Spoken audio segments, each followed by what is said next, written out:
Hey. Making Ah, progress there. well, welcome back again to another episode of My Hope is Built On. And today we got another special guest. I guess all of our guests are special. And if not, we wouldn't have them on This here, one's the right? most Pretty special. No, so today we have Lenny Graves. Lenny goes back some time with us. I don't even know if I can look back and say how many years it's been, but we've served together, co-labored together in ministry.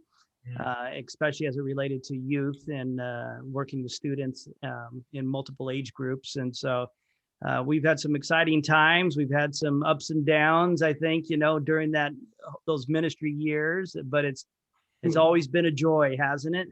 Yeah, if there's no ups and downs in your ministry years, you probably didn't do ministry. Exactly. Probably wasn't actually ministry.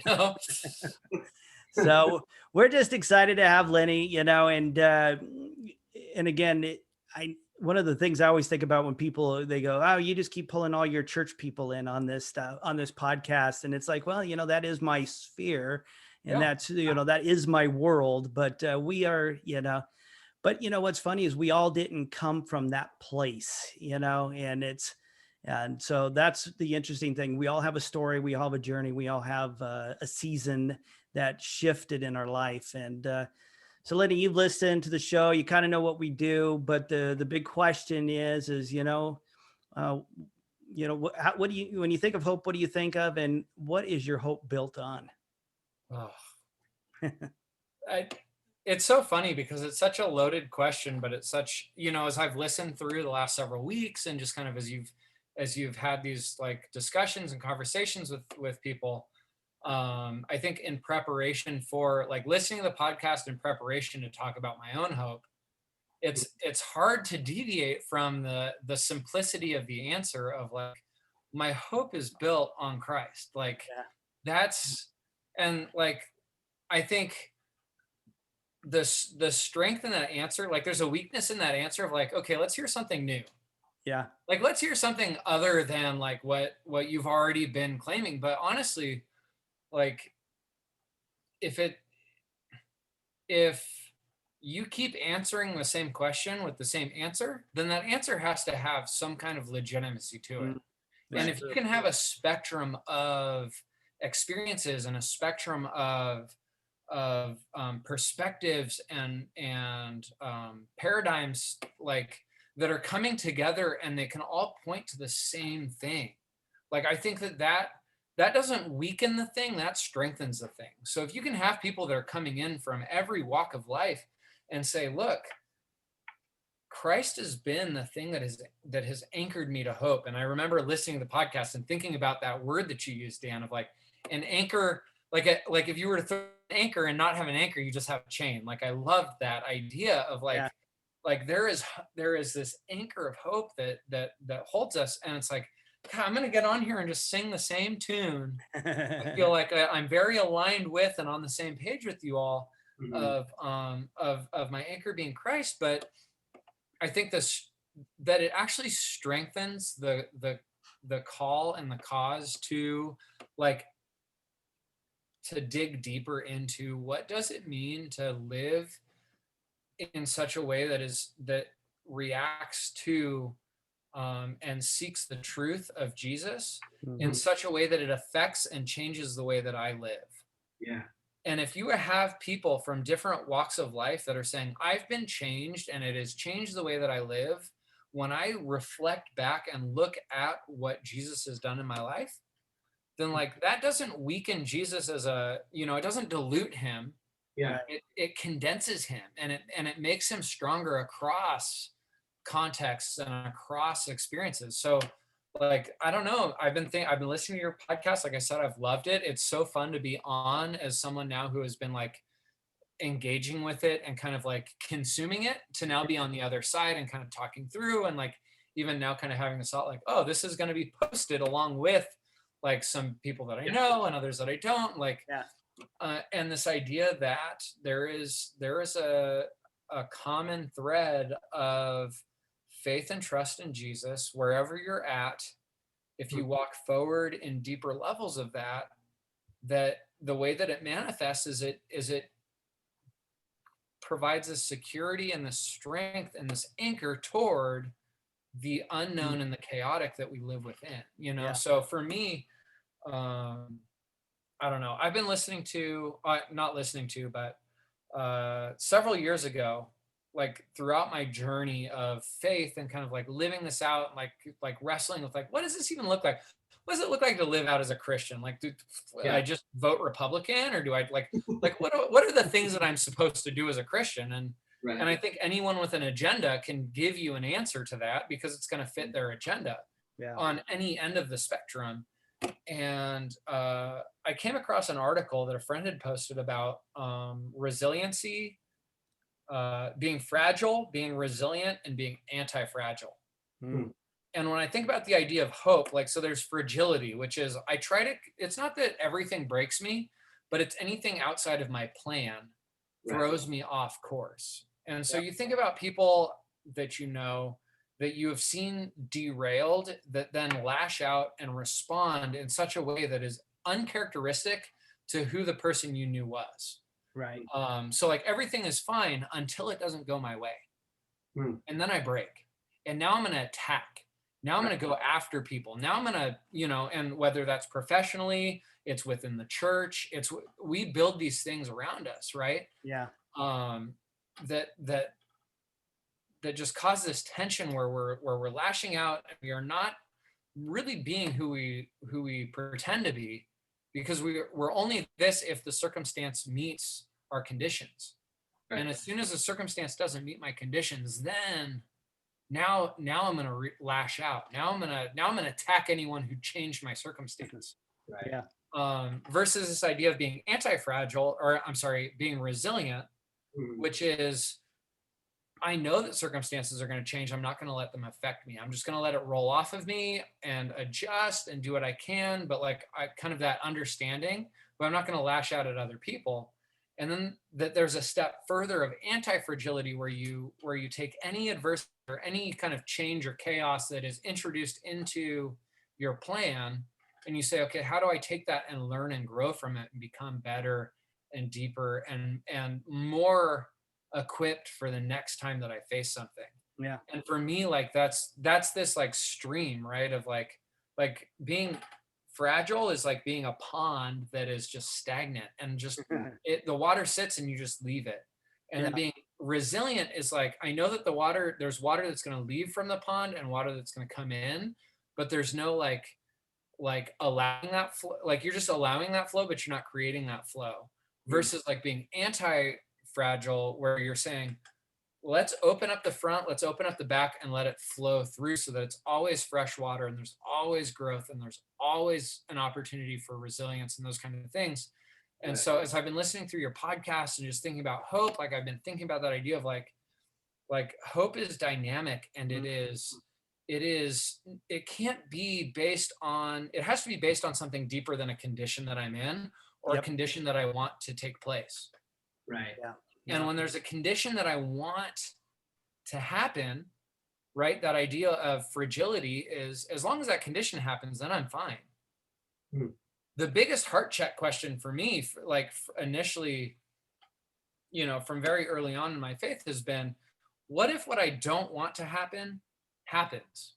How am I going to respond? How am I going to respond if what I'm asking for isn't what I get? Yeah. And I think that's the big revealer to me about where our hope is based. Exactly. Yeah. Exactly.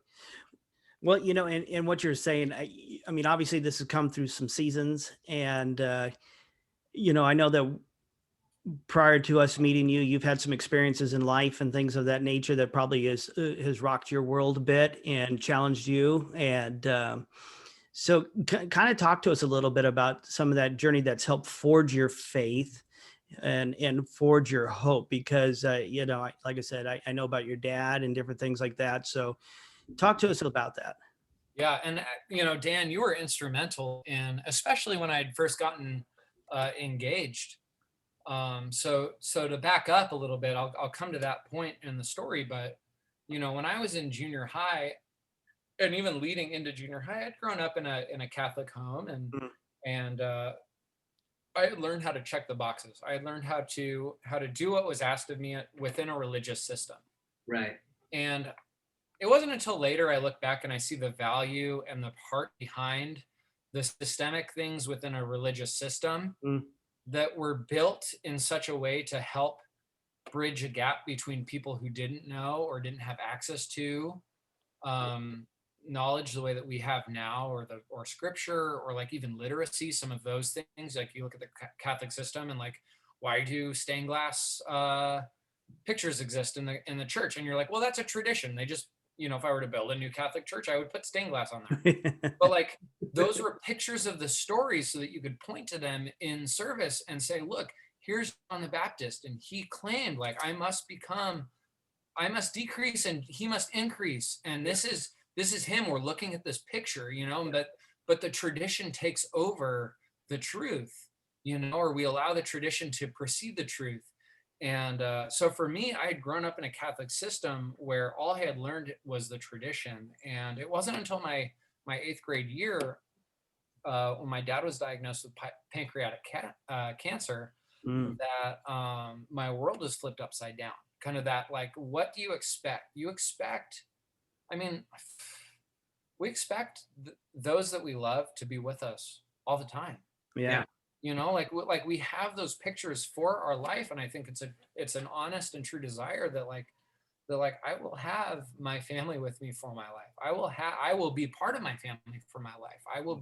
But there's a reality of the chaos that we live in and the brokenness of the world that we live in that, like, that's not guaranteed. Yeah. And it's not a result of like God doing that to us. It's a result of the brokenness that we live within. That is just a reality that we have to come to terms with. And I met that reality when I was in 8th grade, and my dad was diagnosed with this cancer that was incurable. And out of a Catholic background, there was a Christian family that heard about our situation and just started, like, they just reacted with, what should we do? How can we help? And let's help. They didn't know us. They never met us. They had no agenda. Yeah. Their only agenda was, how can we help a family that's hurting? And so they started donating money to us to help us pay bills.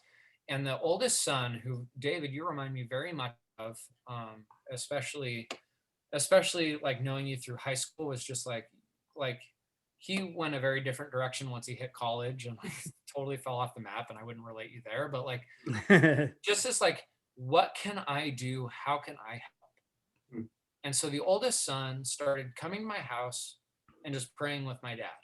And I remember walking past the room and seeing this stranger in my home on his knees next to my dad's bedside, praying. Wow. And thinking, what is going on here? What is this? And it didn't take long for him to reach out to me and to invite me then into kind of his circle. And he really pulled me in and mentored me and helped me and walked with me through, not necessarily walking me through the process of losing my dad, but like he just was willing to do life with me that was freaking messy and hard. Like, the other people would look at it and be like, sucks, dude, you're the man of the house now, sorry, good luck. Yeah. And I'm gonna be side by side with you. Yeah. Like, let's just get you out of the house. He didn't even talk. I don't know if he ever asked me about how I felt or what I went through. I don't even know if he knew what he was doing. And honestly, if I look back over my life in ministry, I don't even know. I can for sure tell you I don't know what I was doing, right? But I was doing. And sometimes that's enough of a step for God in his grace to work through us, where in our doing, God is actually doing more than we expected. And so he kind of stepped out, reached out, and had really become a mentor and a friend to me in the deepest, darkest, hardest time of my life. And for me, that was a seed planted, not to manipulate me to follow a religious set of rules, but to say, hey, there is a hope here beyond, like, a God that could or could not heal your dad. Yeah. Like we're not going to pray for that. We're just going to help you get through life, because life's going to happen to you. Right. And it hasn't been until later on in my life where I look back and I say, that's the way things had to happen. Mm. There are things that I've now been able to do and reach out to students and to people that have been hurting and say, I know how that feels. Yeah. Not exactly, but I experienced a very similar experience. And Yeah. if that experience was just to sit here and cry with you and understand Yeah. the hurt, then that was worth it enough for me. Even if I don't have any other answers, Yeah. like it was worth it enough for me. And so that kind of had built a foundation, and then we moved from northern Nevada to Santa Clarita of all places. And Yeah. that's where I got involved at Heart of the Canyons, as the church that we attended and that we know each other through, as a student in high school, and then began to build upon a foundation of what I had experienced from a Christian in northern Nevada. Now started to build into that. And then, Dan, that's where you come in, having been invested in the church, dating someone in the church, and I got engaged. And the first thing I think I thought after I got engaged was, I need to surround myself, because I don't have a man to look to in what this kind of relationship should look like. I need to surround myself with people that are going to help me live this out. And I think it was probably within that month that you had started the Monday morning at 5:30 a.m. Men's group. Yeah. And like, that was transformational for me as someone who was getting ready to get married and to step into that relationship role, where for several years I hadn't seen anyone lead in that role. I hadn't had that immediate contact. Right. And like, for me, that was one of my transformational moments, Dan, of Oh, wow. like, this set me in a trajectory to then follow in faith in my marriage. Wow. In such a way that had led me down so many other paths. Yeah. Right. Whether that was investing in David or or all those other things, right? Like, but it had started that. And I don't think you even know that, No. that it had meant that to me, like that simple act of obedience to say, hey, let's start a men's group that meets. Yeah. Yeah. Right. Like, those simple acts of obedience that we don't really even think about. We have no idea the depth of impact that God, by his grace, is going to continue to work through, So I don't know if I answered the question. No, you did, and yeah, no, and you did. And I think one of the things is really kind of beautiful in what you're saying, and kind of lays another dynamic. One of the things David and I have, when we started this, it's like we started this, we had an idea of what it really was meant to be. And then people kind of, and then as you read things along the way, you're starting to hear, well, fine tune your message. What really is it that you're wanting to talk about? And, one of the things I told David is, really is, it's about sparking hope in people is what we're really wanting to do. And the reason we're wanting to spark hope in people is because I want to catch that one person that the light is just going that much dimmer and dimmer and dimmer. And I want all of a sudden just something breakthrough. They hear a story that just resonates because I'm there, I've been there, and now I'm hearing it. And when you're saying all this, what's drawn me to this is that we're all to be beacons of hope, right? Yeah. I mean, at the end of the day, we're all called to be beacons of hope is what we are. And that's really what this is all about. And what you're sharing is that, at one point in my life, I was a beacon of hope for you in your life, and then the same thing is true for David. I know he can attest to the things that you've done in his life where you were a beacon of hope for him.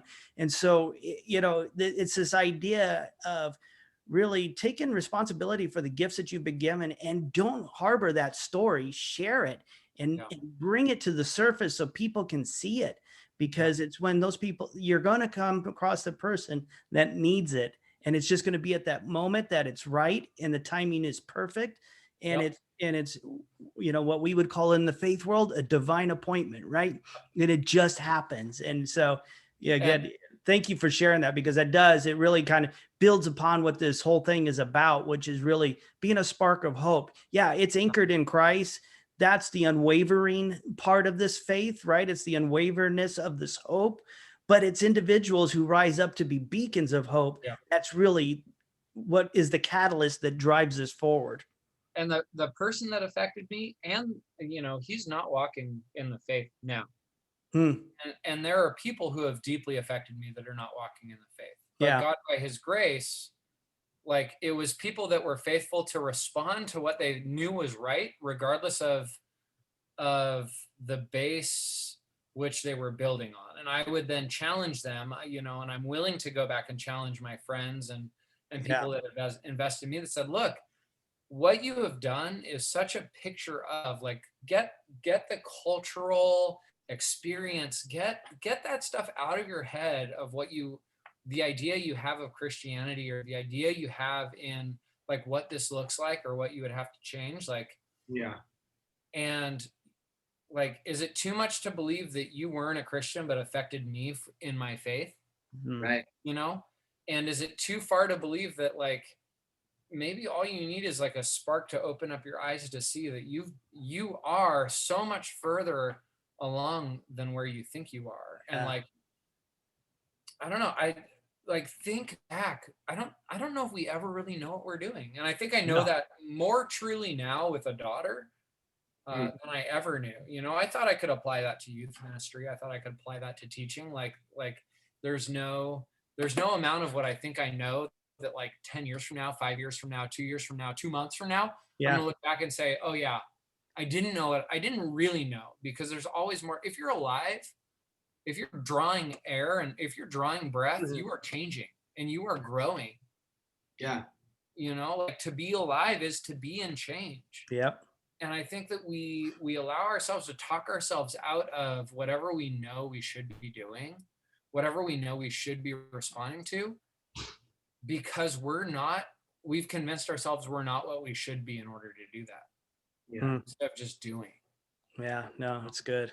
I think a lot too, and I think this is more of a response as believers. I think when we go into situations like this too, I keep thinking back at this, and you said it, Lenny, about, like, here I am, how can I help, kind of thing. Like, but those words, here I am, and Moses says it, right? When that's his posture to God, is when the burning bush and he hears Moses, Moses, all he says is, here I am. And I said, well, what if we were to wake up every morning with that heart posture of, here I am? Yeah. And if we hold our life with our palms up and go for it, like, I mean, that's just so, it's the simplest 3 words, but it's the hardest thing to do, because it's this, here I am, I fully surrender to you. Open my eyes to see the opportunities, to be fully, what's the word? Like, just to be fully in it and know that you have that confidence in him and in yourself, because of who he is in you, to go and be that beacon of hope for somebody else. And it's so contradictory, like inward, because there's this idea of surrender that says, like, surrender is losing all freedom. But listener, the challenge I would give is that in surrender you find freedom. If you surrender to the one that sets you free. Yeah. There is freedom in surrender if you surrender to the one that sets you free. And I will come before you, listener, as someone who says it is Jesus that sets you free. It's not going to be any of these things that we chase after in our life. It's not going to be your finances. It's not going to be, once I surrender to my finances and I get those in order, I'm going to be free, because there's never enough of that. No. It's not going to be, once I surrender to this family structure or this identity or this, like all of those things are shadows of a fuller thing that exists, that is waiting for us with open arms, as we are to just surrender and say, okay, here I am. Yeah. What next? Yeah. I'm ready. You know, like that for me, as we talk about this idea of, like, what is hope built on? My hope is built on the idea and the belief that in surrendering all of the things that I would wish for my own life, that there is a God who is sovereign and above all, and that will work through the brokenness in such a way that is going to bring redemption for other people, which I think is the most fulfilling. And that, so, like, a present reality and a future hope. Mhm. There's a hope that is a present reality, and there's a hope that is an eternal hope. And Yeah. that if I can learn to live within the present first and foremost, and looking toward the future, and not the future that I can create for myself, but the eternal future that exists, I think, and that's something that we have to wrestle with in terms of what happens after this, is if I can live within those two places, that's where I find that hope is both tangible, but it's also a muscle that has to be exercised in such a way where it doesn't atrophy.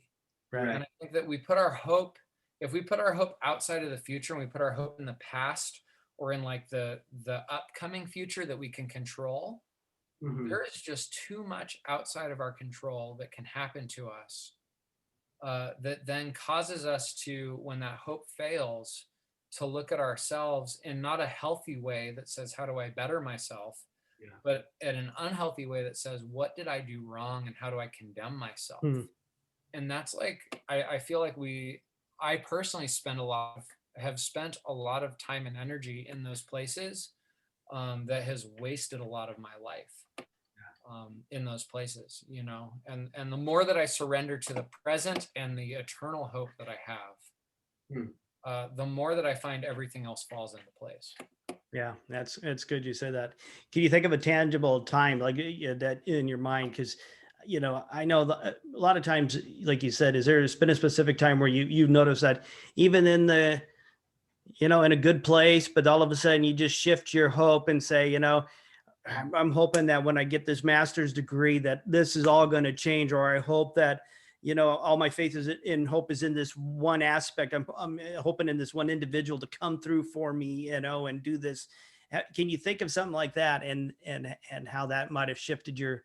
Because I know we're imperfect people at the end of the day, so well, it's all fleeting, and I think we do it constantly. Exactly. And my issue personally is that if I'm going through something difficult, I look toward something that's going to gratify me in the near future to help get me through what's difficult right now. Yeah. And there's not in and of itself, it's not necessarily wrong. It's a good coping mechanism. It's a good way. I mean, because otherwise I might just give up, and I might not, I might not actually do what I need to do, or I may hide, or those different things. And so I am someone who lives for the material, tangible, foreseeable hope that I can work toward. Yeah.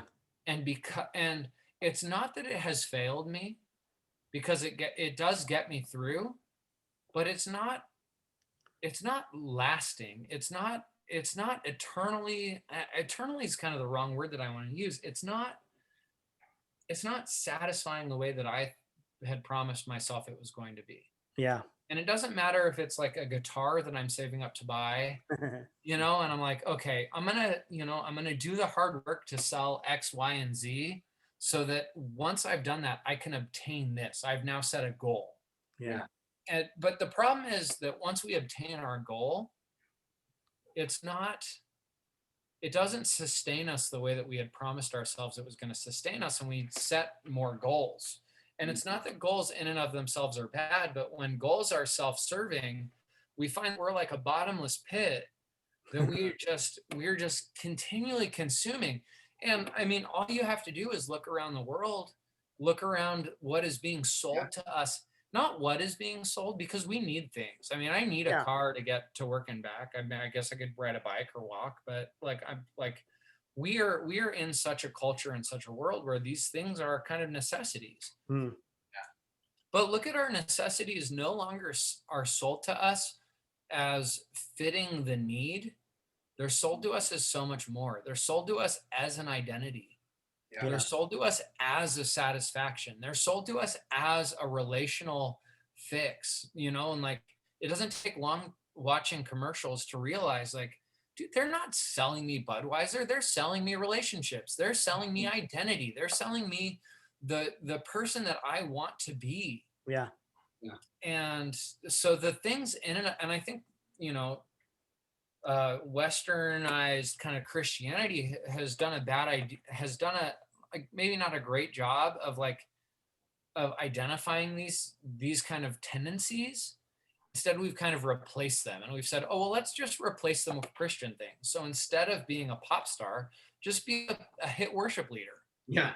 Instead of being one thing, be the other. And then we're like so confused when these things fall apart in the limelight for people, and so, I live in that constant place of, and I think it's natural. I think it's a nature thing, but it's also a nurture thing, part of the culture that we live in, where we are constantly looking for oh, well, when I finally have this house, when I finally have this job, when I'm taking this car to work, I'm putting it very materialistically, but I guess it could be other things. When I finally hit 2 kids in my family, when I finally hit these things, right? And those things in and of themselves aren't bad, but if they are self-serving, then, and if they're not focused on something greater, then they're not enough to sustain us, and we need more.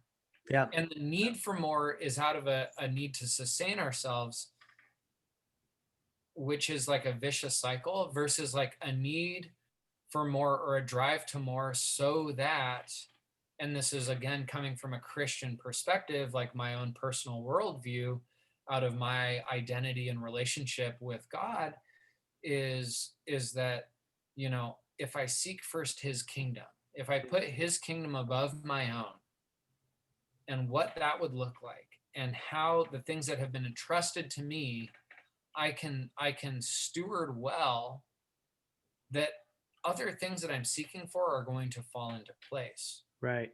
And that for me is true freedom. And I think for me, when I think about hope is something that leads us to freedom, or we search for hope out of a search for freedom, because we are, the human experience is brokenness. And if you haven't experienced it yet, you will. And I'd venture to say that most of us have experienced brokenness, whether that's in something internal in us that we have then manifested and broken to those around us, right, or if it's something external that we couldn't control that has happened to us, like my dad getting cancer. I couldn't control that. Yeah. But it happened. Yeah. But then internally, how do I respond to that? And I think God in his grace is always calling people to return to him, so that they can find rest and find true hope and true peace and true freedom. When Jesus says, you will know the truth and the truth will set you free. And now we've created religious systems that create no freedom whatsoever. We're just trying to manipulate and micromanage people to live, act, think, do, talk, whatever way we think they should, or whatever way the culture, the religious culture thinks they should, is counterintuitive to this idea of freedom. But freedom is also not the ability to just do whatever I want without consequence and without guilt. So there's this there is a line, but I personally have found, and I think the more that you live, the more that your kind of eyes are open to the idea that this line exists, and being too far on one side or the other of the line is destructive, either personally or relationally. Yeah. I agree. What about you, David? You got any other ideas or thoughts? Well, I wanted to say, going back to people kind of being more of an influence. Lenny, I reached out to you sometime last year, and I texted you, but going back, and somebody asked me of who was someone in my life that really kind of got me started. And the more I got to thinking, I was like, it was Lenny, because it was right around it was in junior high. I mean, I was a kid that played guitar and wasn't very good at it, and there was no junior high band. We were the junior high band. Dude. And, you got me into singing and everything like that. And I was like, the more I thought about it, I was like, well, he was the one that helped me start and get my to actually reveal my gifts to me, really, because not like I'm the best guitar player or singer, but that led me down to a place where, well, my senior year in high school when I was leading worship for main service, I remember I walked out of there, I felt like I saw who Jesus was. And I'm like, if that wasn't for you teaching me these things when I was just a young kid, I never would have experienced that in that way that I did. And now looking, I mean, I have you to look at as just a huge influence in my life. That's, I mean, now I run a small young adults group up here, and that, and lead worship for them, and even leading worship for any other church. I mean, that was because of you helping me out in that direction. So I thank you for that. But if it weren't for you and just saying, here I am, use me, and being that leader in high school or for junior high, I wouldn't have gotten that. Which is crazy because you forget that, like, when you're looking up at someone that's like somewhere where you want to be, or someone that's like influencing you, you kind of put them in this place where, like, they're where I want to be, so I'm going to assume that they don't have any questions or anything going on outside of what they're doing. Yeah. But on the flip side, all I remember is like getting involved. I remember coming back from a church plant. I listened to Nate Ryan's podcast. He's a close friend of mine. I love him dearly, and listening to him and him talking about Ron, and like we were both part of the church plant, and I had gotten engaged, and it was like, okay, Aaron's serving at Heart of the Canyons. It's time for me to come back. And I was like, I had left the youth ministry and like to go help plant this church. And like, is it weird for me to come back into youth ministry? I don't want to step on any toes or like be uncomfortable. And I think the first event I came to may have been at your home. It was at someone's home. And I remember I remember Carson Gibson. I remember who was the other skateboarder? There were like 3 skateboarders, but it was like Jonathan Pickett and Zach Harris. Zach Harris, right? So here I'm listing names of people that now I'm following, and I'm looking at their lives going, wow, this is so cool. They're so effective for the kingdom, right? But like I showed up, I didn't know, I had my skateboard in my car, and I just kind of hung out, and like, but I didn't want to step on toes. I didn't have a clue what I was supposed to do, and I didn't want to overstep bounds in terms of leading worship, in terms of like whatever. And the only thing that pushed me forward into pursuing doing worship was, David, when you approached me and you said, I want to do a worship band, you lead us. And I personally would not have done anything had it have not been for your prompting. So it's like, it's funny because I didn't come in with this idea of like, okay, it's time for me to like wrangle this ragtag group of like junior hires and like get them going and like set them on their paths. Like it was out of a dozen. And so I think we overthink each other way more than we should. Totally. We overthink people way more than we should. And what we should really, the more that I learn and the more that I live, the more that I understand, like we should really just try to engage with where we're at. There's a reason why we're passionate about the things we're passionate about. There's a reason why we care about the things we care about. Let's engage with people about those things. Let's not fight over. But look, life is too, if you haven't learned it yet, you're going to learn it. Life is too hard to fight about the things that don't matter. Exactly. Oh yeah. You're gonna get hit with things that you can't control. That hurt, and everyone else is too.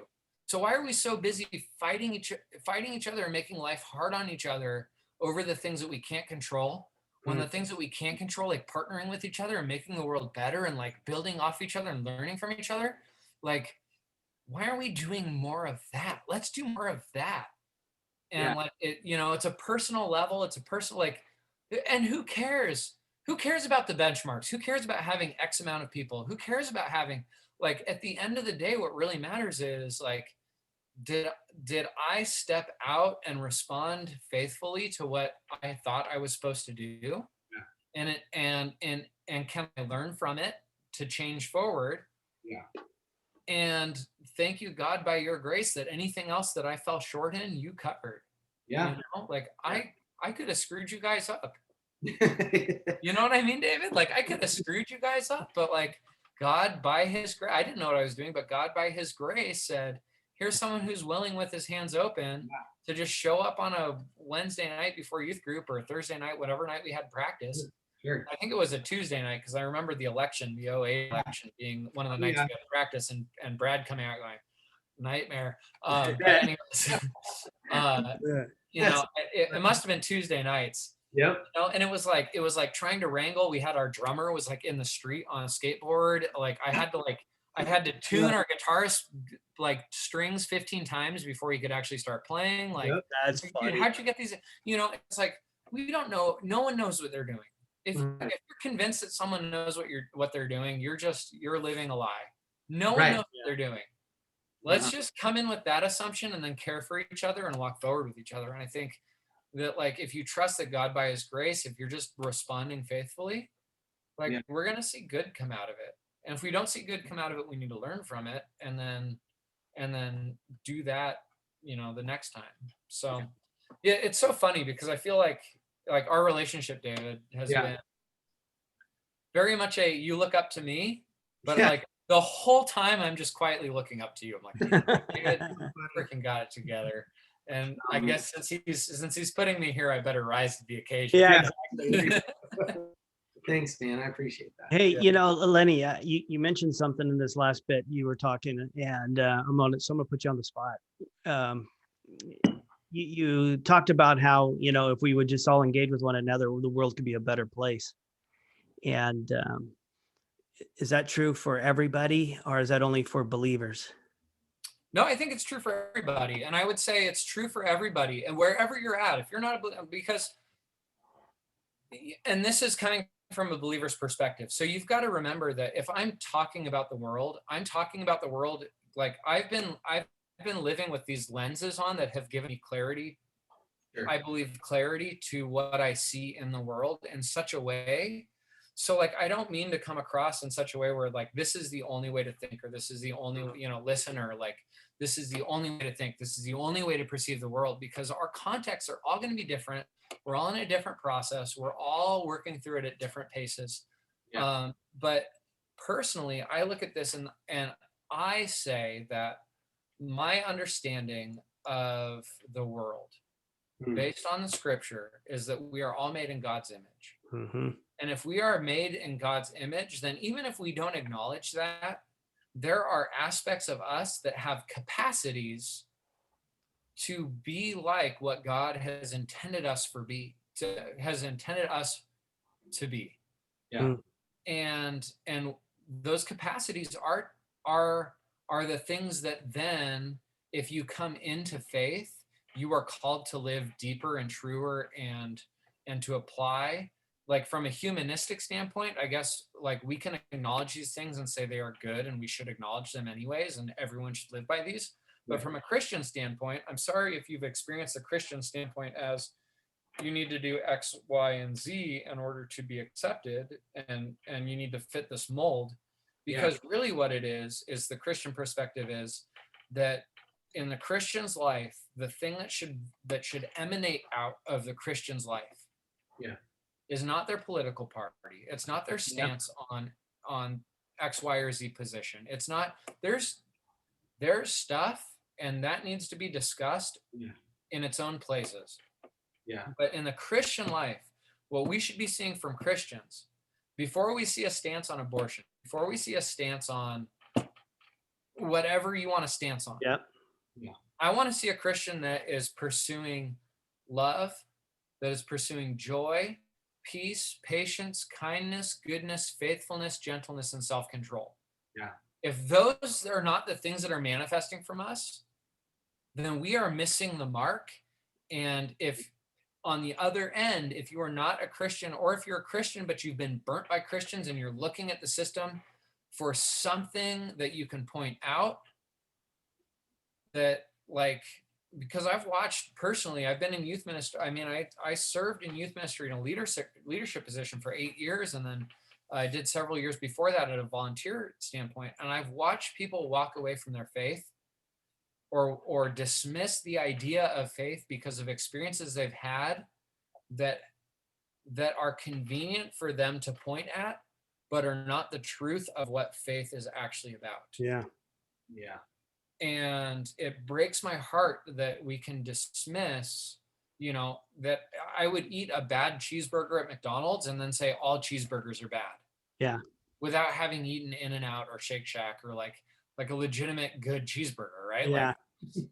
That we would experience one and then say, well, that's good enough for me to say all of it's bad. You know, my daughter has one bad vegetable and then bases all of her experiences on vegetables with the one bad one. Exactly. And we do the same thing with faith. And sometimes it's subtle, but sometimes it's like, well, really, I don't want to come to terms with what I'm doing or how I'm living or what it's going to call out on me. Right.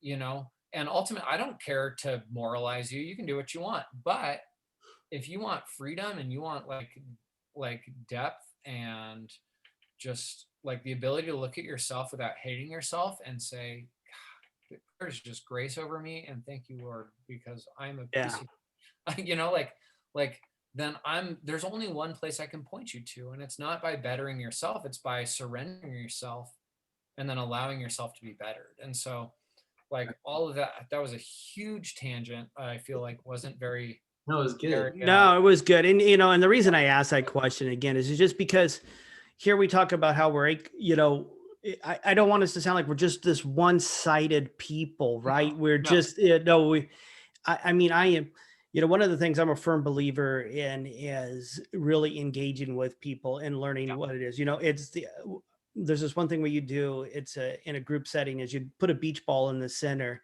And if you pull a beach ball in the middle, the beach ball has multiple colors on it, right?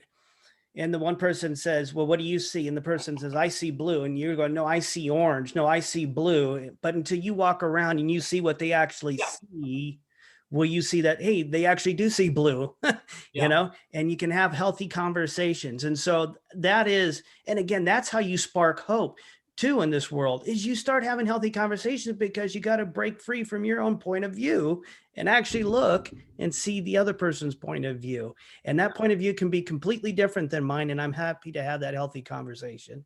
Yeah, absolutely. And I think that like, that's the freedom. And I think that's again, kind of going back to this idea of like, there are a lot of different point of views that have come to a belief in Christ that like we stand like the most obnoxious answer to standing around a beach ball and saying, what do you see? Yeah. Is when someone doesn't say they see the color, they say, I see a beach ball. Yeah. And you're like, well, you just ruined the whole exercise. Exactly. You know? Because like, you're supposed to see color, you know, but like, I feel like that's part of the experience, like at least that I've had with faith, is that it is so applicable across contexts and across paradigms, across experiences, that I think it gives me the confidence to say, you know, listener, watcher, whatever, like personally, I'm sorry to be singing the same tune, but I'm also not like, I'm unashamed to be singing this tune that says, look, our hope can be built on a lot of, and I've built my hope on a lot of things. But there is one thing that has proved consistent. If I build my hope on anything outside of Christ, I'm building my hope on something conditional. And that anything conditional is just like, it is subject to not meeting the condition that I need, or that my condition changes and then I need to change that condition. And we're chasing the same thing over and over again. I'm not, you know, like I hope that I'm not coming across as like this is the only way to think about life, but at the same time, I think this is for me personally, in my process of trying to uncover what does living this life look like. Yeah. I can't have come to what I am convinced is the answer and then say anything different out of what I think people want to hear. Yeah, no, I get it. And so like I just hope that like, and probably if your questions are that deep, they're not going to be answered in a podcast. You need to get involved with people, and you need to get involved and, you know, and like pursue those things. But like, my goodness, if this isn't a good place to start, you know, like even just having listened to the last several podcasts and trying to get caught up, like I don't know if people think about stuff like this all the time. No. It's easier not to, for sure. I try to avoid any kind of let me just go to work, do what I'm supposed to do, come home, zone out. Yeah. and let that be good enough. And then you start looking at yourself and really being introspective. And then you find like, this is a worthy cause. Yeah, no, I agree. Well, Lenny, I just want to tell you, thank you so much for being a part of this. I'm really glad you were able to do that. And we were excited with everything you had to share tonight. I think it's really good. Once again, for all the people that are listening or watching, we have shared our phone numbers. So maybe something tonight sparked something in you and you're going, hey, listen, I got to challenge him on what he just said. Hey, give us a phone call and we're up for the challenge. So, but again, thank you again. David, you want to say anything? Wow, Lenny, thank you, man. I really appreciate you being on here, and I love what you have to say. So, Dude, you guys, thank you so much. And I don't know, you guys are both measures of men that I look up to for my own life, and just appreciate what you're doing and following that. Listeners, thank you. I know as I was listening through your podcast, I went, 20 minutes I'm in, 40 minutes I'm out. And here I am at probably an hour. So but I appreciate you guys' time. No problem, man. We love you. Have a good one. All right.